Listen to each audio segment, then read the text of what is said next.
I hope you guys got a lot out of part one with Scott and I. We are now going to head back inside for part two.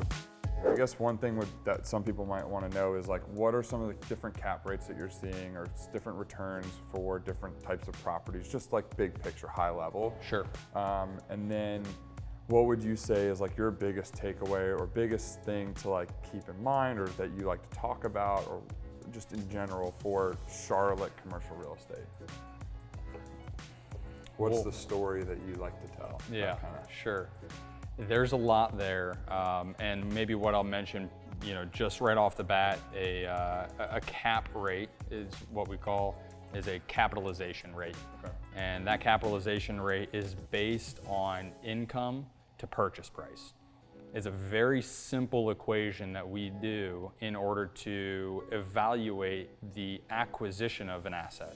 That's not evaluating the performance over the lifetime of an asset. It's purely evaluating the acquisition on a very simple basis. There's plenty of other types of metrics that we can use in order to understand how the asset's going to perform over the lifetime of your investment. Mm-hmm. Outside of that, the cap rate, the lower it goes, the oftentimes more stabilized risk. So you're not having a higher risk profile. Mm-hmm. Think institutional credits like credit tenants such as Starbucks, Chipotle, great, exactly. McDonald's and Burger King, single tenant net leases, all the guys that are parked on the side of the highway. All of those are institutional assets. So not like WeWork. Not like we. They might be having some issues right now. I might be underwriting their cap a little bit higher these days. Okay, all right. Just wanted to be sure about that. And then you have, along with the cap rate, you want to talk about your NOI, or your net operating income. You guys talk about that in residential and the rental markets as well. And all that's really doing is taking all of your expenses on the property and subtracting all of that out from the gross rental income that you have. So think, I'm going to pay you $20 a square foot for this specific space. It's 1,000 square feet. So at the end of the day, if there's any expenses that come in the property, such as taxes and insurance, well, those things are going to be coming out of your NOI. Mm-hmm. But this is also done before you calculate for debt. So if you're going to be taking debt, you need to understand that there's also going to be debt taking after the NOI. So the cap rate is based before debt.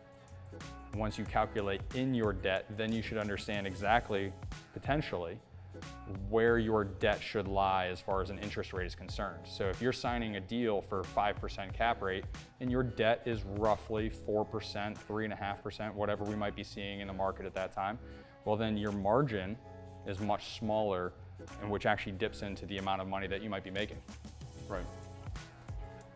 Which a lot of people don't understand that, and they just think like it's as simple as, well, I mean, it is good to hear how you break down like the NOI, how you break down cap rates, and then one of the biggest things that I remember that people like to think about in the commercial space is cash on cash return. Sure.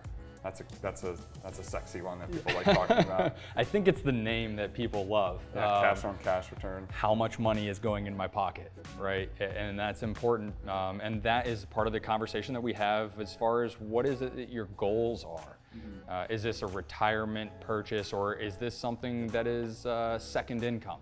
Are you attempting to live a better lifestyle and not so much have to work every single day for it? And that's very important, because a lot of people are using real estate and commercial assets to generate generational wealth. Right. What would you say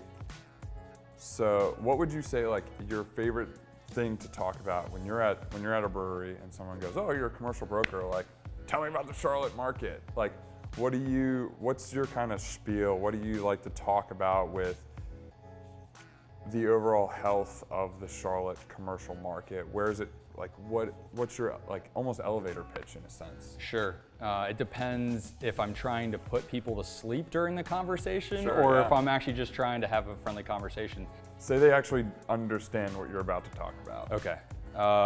Yeah, that's a big one.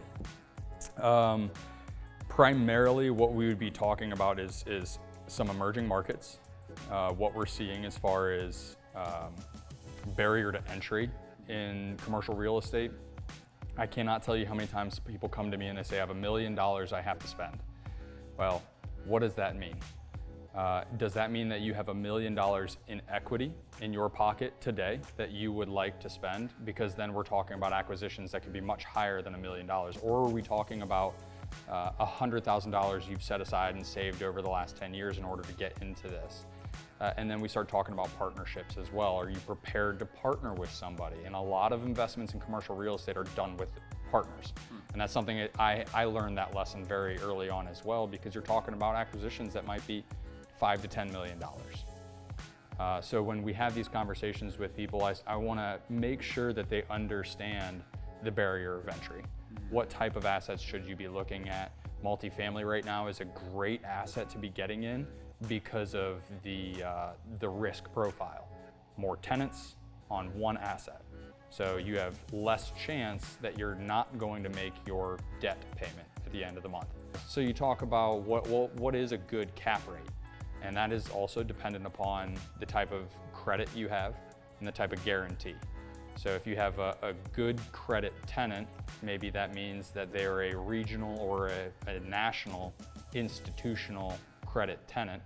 And then you also have the type of guarantee as well. So you might have a personal guarantee, you could have a corporate guarantee, you could have a franchisee guarantee as well. Yeah, and it seems to me, just from sitting here talking about some of this, like the correlation between the amount of risk and the amount of money that you make. Absolutely, absolutely. And, I mean, in the residential world, it's like if you invest in a property in certain areas that are higher risk, there's higher potential for return. And then in the commercial world, if you invest in something that's higher risk, which turns into higher cap rates, then there's a higher potential for a higher return. Well, and that's where Charlotte has a lot of benefit. Charlotte's a unique market in the way that the appreciation we're seeing on assets within the Southeast are some that can only be compared as to higher and better, because we still have a growth within this city that is unlike many other places in our nation. So we constantly are compared in the commercial market and some other markets as far as residential, how many people are moving here, how many businesses are relocating, and we're in like the top 15 right now of growing cities. Well, that just means our assets are appreciating a much higher value, and we're seeing a lot of people who are wanting to invest right now in Charlotte, which is a great idea. That's a great thing. That's a great thing for you and I. Yeah, yes it is. I really appreciate you taking the time to talk to me about all this and talk to everyone about all of this, because it's a whole different world that a lot of people just don't understand how deep it can really go. Yeah, well, I appreciate the invite, and I'm hoping to see you guys do a lot more in the residential world, and if there's anything we can do to help out, please give us a call.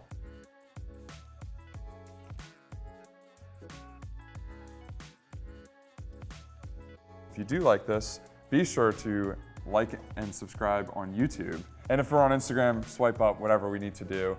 It's been very informative, and I look forward to more conversations, and I hope that you guys enjoy this as well. Thanks, Andy. Cheers, man. Cheers.